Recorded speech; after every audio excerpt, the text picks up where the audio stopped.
अस्सलामुअलैकुम दोस्तों, कैसे हैं आप लोग। उम्मीद है खैरियत से होंगे। अल्लाह आपको ऐसे ही हमेशा खुश रखे। हज़रात मोहतरम, आज हम इंशाअल्लाह अज़्ज़वजल अपनी इस मुख्तसर सी वीडियो में अल्लाह रब्बुल इज़्ज़त के फ़रमान, अल्लाह रब्बुल इज़्ज़त के अहकाम, अल्लाह रब्बुल इज़्ज़त की उन बातों के बारे में जानेंगे जो अल्लाह ने हम सभी की हिदायत के लिए, पूरी कायनात की हिदायत के लिए नाजिल फरमाया है। हज़रात मोहतरम, इससे पहले भी हमने दरस कुरान में बहुत सारी अल्लाह की बातों के बारे में जाना। आज मज़ीद ऐसी ऐसी बातों के बारे में जानेंगे जो शायद आप इससे पहले ना सुने हों। वीडियो पसंद आए तो वीडियो को लाइक करें, शेयर करें, और अगर हमारे मोहम्मदी चैनल पर नए आए हों तो इसे ज़रूर सब्सक्राइब करके बेल आइकन को भी ज़रूर दबाएँ ताकि इस तरह की तमाम इन्फॉर्मेटिव वीडियोज़ आप तक ज़रूर पहुँचे। हज़रात मोहतरम, जैसे कि आप लोगों को मालूम है कि हम इसी तरह दावत व तबलीग और दीन के काम को बराबर अंजाम दे रहे हैं। इसी मकसद के पेश नज़र हमने एक मदरसा और एक जामा मस्जिद की बाज़ाब्ता बुनियाद डाली है। आप में से कोई भी अगर हमारे मदरसे, मस्जिद या दीनी काम में डोनेट करना चाहे और हमें सपोर्ट करना चाहे तो ज़कात, सदका, फितरा, अतिया, हदिया या किसी भी तरह का डोनेशन आप हमारे मदरसे, मस्जिद या दीनी काम में देना चाहें तो गूगल पे के ज़रिए, पेटीएम के ज़रिए, बैंक अकाउंट के ज़रिए या वेस्टर्न यूनियन के थ्रू, जिसके ज़रिए भी अल्लाह के रास्ते में आप डोनेट करना चाहें आप डोनेट कर सकते हैं। इनके नंबर और लिंक इस वीडियो की स्क्रीन और डिस्क्रिप्शन में है। आप जाएं और जो भी अल्लाह के रास्ते में डोनेट करना चाहें आप डोनेट कर सकते हैं। हज़रात मोहतरम, अल्लाह रब्बुल इज़्ज़त ने कुरान मुक़द्दस में इरशाद फरमाया,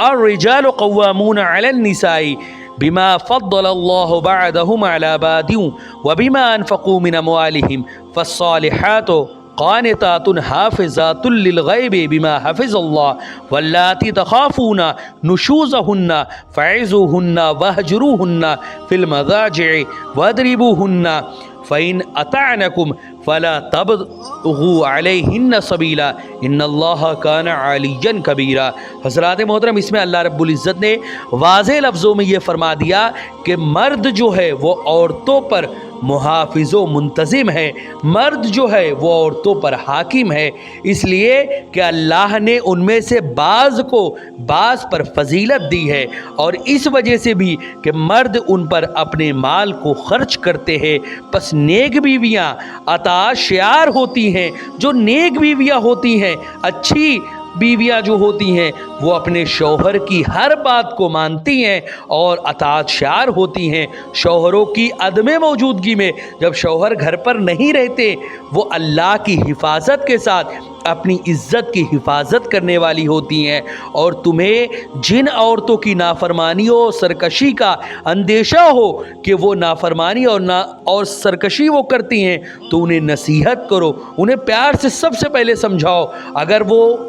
ना समझें तो उन्हें अपने बिस्तर से अलग कर दो, या तो खुद अलग लेटो या उन्हें अपने बिस्तर से अलग कर दो, उन्हें ख्वाबगाहों में खुद से अलहदा कर दो। और अगर वो फिर भी इस्लाह पजीर ना हो, फिर भी ना सुधरें, तो उन्हें तादीबन हल्का सा मारो, हल्का सा, इतना तेज़ नहीं कि उनकी हड्डियाँ टूट जाए या निशानात बन जाए, हल्का फुल्का उनको मारो। फिर अगर वो तुम्हारी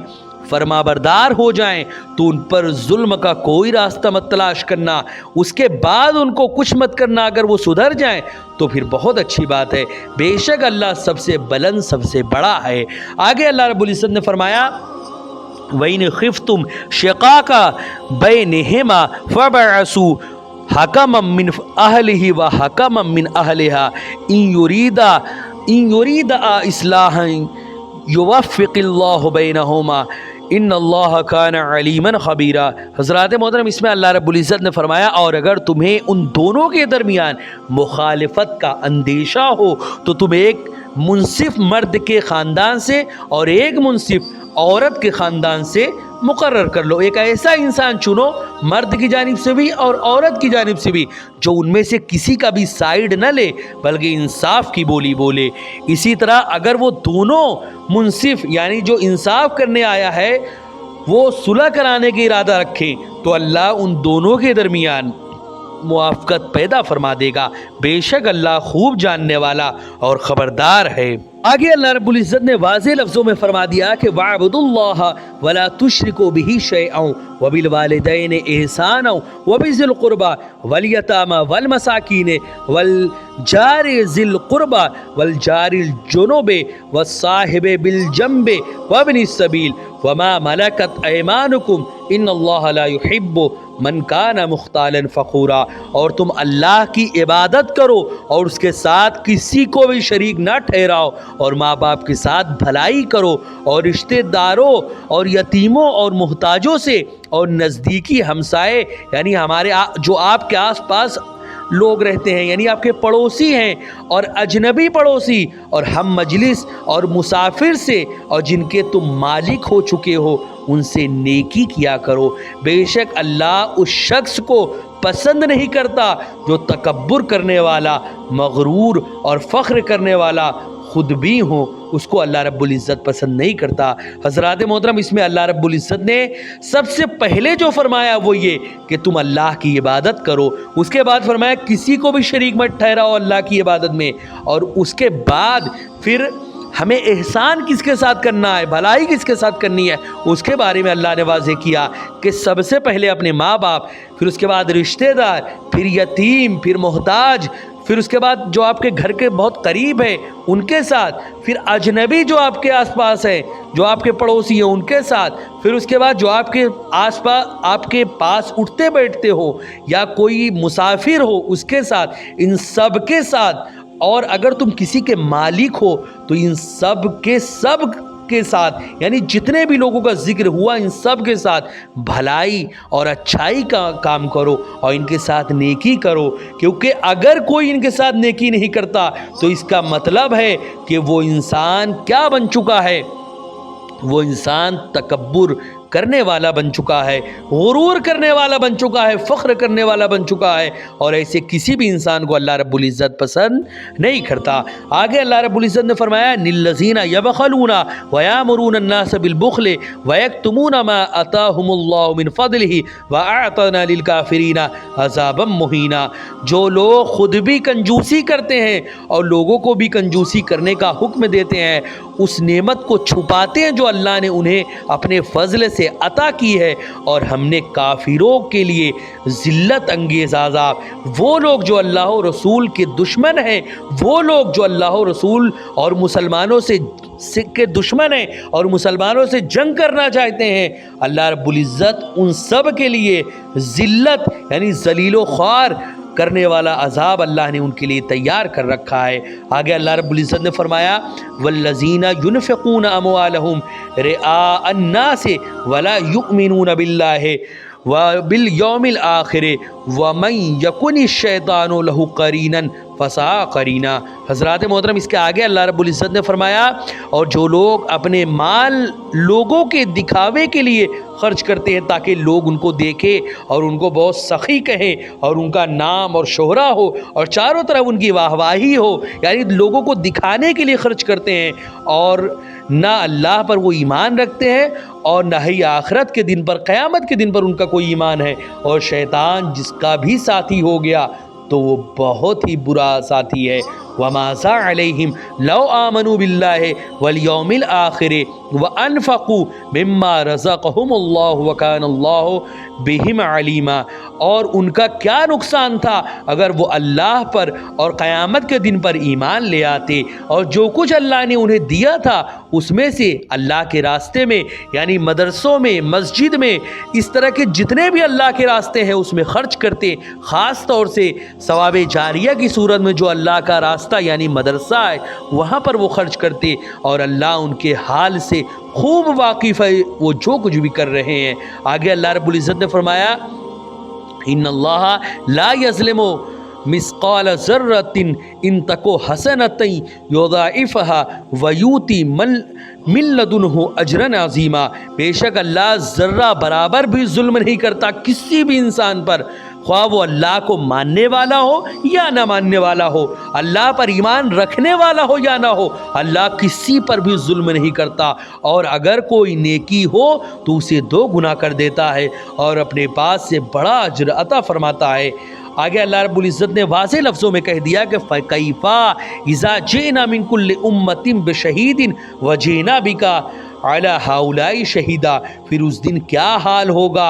जब हम हर उम्मत में से एक गवाह लाएंगे, और ए हबीब हम आपको उन सब پر گواہ لائیں گے، یعنی ہر امت پر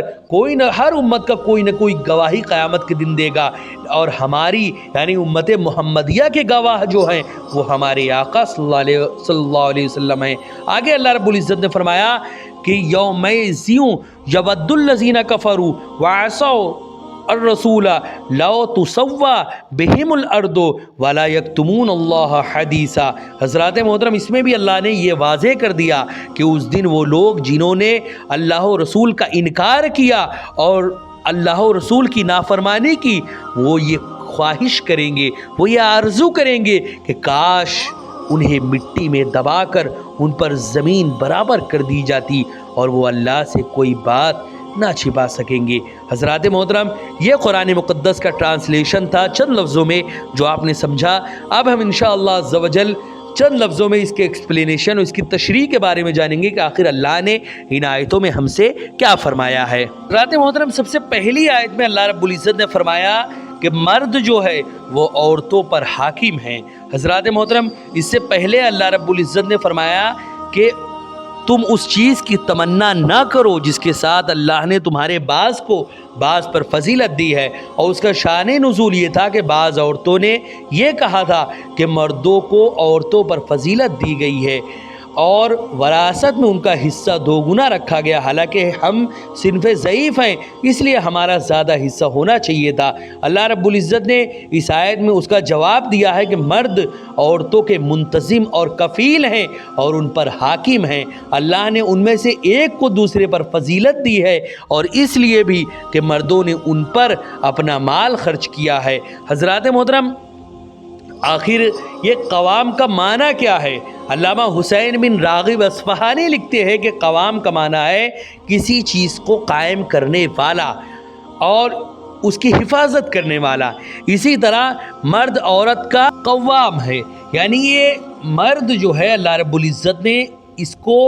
ضروریات یہ جو ہے وہ عورتوں کی اپنی بیوی کی پوری کرتا ہے، اس کا خرچ برداشت کرتا ہے۔ اسی طرح علامہ سید محمود آلوسی حنفی لکھتے ہیں کہ الرجال قوامون کا یہ معنی ہے کہ جس طرح حاکم رعایا پر اپنے احکام نافذ کرتا ہے اسی طرح مرد عورتوں پر احکام نافذ کرتے ہیں، اور اس کی وجہ یہ ہے کہ مردوں کو عورتوں پر فضیلت حاصل ہے کیونکہ نبوت، رسالت، حکومت، امامت، اسی طرح اذان، اقامت، تکبیرات تشریق وغیرہ سب کے ساتھ یہ سارے کام مردوں کے ساتھ ہی مخصوص ہیں۔ اسی طرح عورتوں کی حاکمیت کے عدم جواز میں بھی احادیث ہیں۔ امام بخاری رحمۃ اللہ علیہ روایت کرتے ہیں کہ حضرت ابو بکرہ رضی اللہ تعالیٰ عنہ بیان کرتے ہیں کہ ایام جمل میں ہو سکتا تھا کہ میں اصحاب جمل کے ساتھ لاحق ہو جاتا اور ان کے ساتھ مل کر جنگ کرتا۔ اس موقع پر مجھے اس حدیث نے فائدہ پہنچایا جس کو میں نے رسول اللہ صلی اللہ علیہ وسلم سے سنا تھا کہ جب اہل فارس نے کسریٰ کی بیٹی کو اپنا حاکم بنا لیا تو رسول اللہ صلی اللہ علیہ وسلم نے فرمایا وہ قوم ہرگز فلاح نہیں پا سکتی جس نے اپنے معاملات میں ایک عورت کو حاکم بنایا۔ اسی طرح امام ابو عیسیٰ محمد بن عیسیٰ ترمذی روایت کرتے ہیں کہ حضرت ابو ہریرہ رضی اللہ تعالیٰ عنہ بیان کرتے ہیں رسول اللہ صلی اللہ علیہ وسلم نے فرمایا جب تمہارے احکام یعنی جتنے بھی معاملات ہیں تم اگر ملک میں رہ رہے ہو تو وہاں کا جو حاکم ہے، تم اگر اپنے گھر میں ہو اور وہاں پہ اگر تم حاکم نہیں ہو بلکہ کوئی عورت حاکم ہے تو اس کے متعلق کیا فرمایا وہ سماعت کرے۔ رسول اللہ صلی اللہ علیہ وسلم نے فرمایا جب تمہارے حکام نیک ہوں اور تمہارے اغنیاء سخی ہوں اور تمہاری حکومت باہمی مشورے سے ہو اور تمہارے لیے زمین کے اوپر کا حصہ اس کے نچلے حصے سے بہتر ہے، اور جب تمہارے حکام بدکار ہوں اور تمہارے اغنیاء بخیل ہوں اور تمہارے معاملات جو تمہارے معاملات ہیں وہ عورتوں کے سپرد ہوں، یعنی تمہارے گھر کے جو فیصلے ہیں وہ مرد کے بجائے عورتیں لینے لگیں اور وہاں پہ مرد برائے نام موجود ہو، وہاں پہ مرد صرف اس لیے ہیں کہ یہ ایک ایسا ہے جو غلامی کا معاملہ تو ختم ہو چکا لیکن عورتوں کی غلامی کا سلسلہ آج بھی جاری ہے، یہ غلام کے جیسی یہ گھر میں پڑا رہتا ہے، وہی حیثیت مرد کی ہو تو سمجھ لیں کہ وہاں پر بربادی آنا کنفرم ہے، کیونکہ عورتوں کی عزت، عورتوں کی عظمت سب تسلیم ہے، عورتوں سے پیار محبت سے پیش آئے، لیکن گھر کے تمام معاملات اور حاکمیت کو ہمیشہ اپنے ہاتھ میں رکھے، کیونکہ گھر کے جو معاملات ہیں اور تمام کے تمام معاملات یہ ہمیشہ مرد اپنے ہاتھ میں رکھے، یہ ہمارے آقا صلی اللہ علیہ وسلم کا فرمان ہے۔ اور تمہارے معاملات، یعنی اگر کسی انسان کے معاملات عورتوں کے سپرد ہوں تو اس انسان کے لیے زمین کا نچلا حصہ یعنی قبر جو ہے اس کے اوپر کے حصے سے یعنی زمین سے بہتر ہے۔ یہ ترمذی کی حدیث ہے، کوئی انسان اپنے پیٹ سے اس بات کو نہیں بتا رہا، یہ ترمذی شریف جو ہے اس میں آقا صلی اللہ علیہ وسلم کی یہ حدیث ذکر ہے۔ ویڈیو پسند ہے تو ویڈیو کو لائک کریں، شیئر کریں، اور اگر ہمارے محمدی چینل پر نئے آئے ہوں تو اسے ضرور سبسکرائب کر کے بیل آئیکن کو بھی ضرور دبائیں۔ السلام علیکم ورحمۃ اللہ وبرکاتہ۔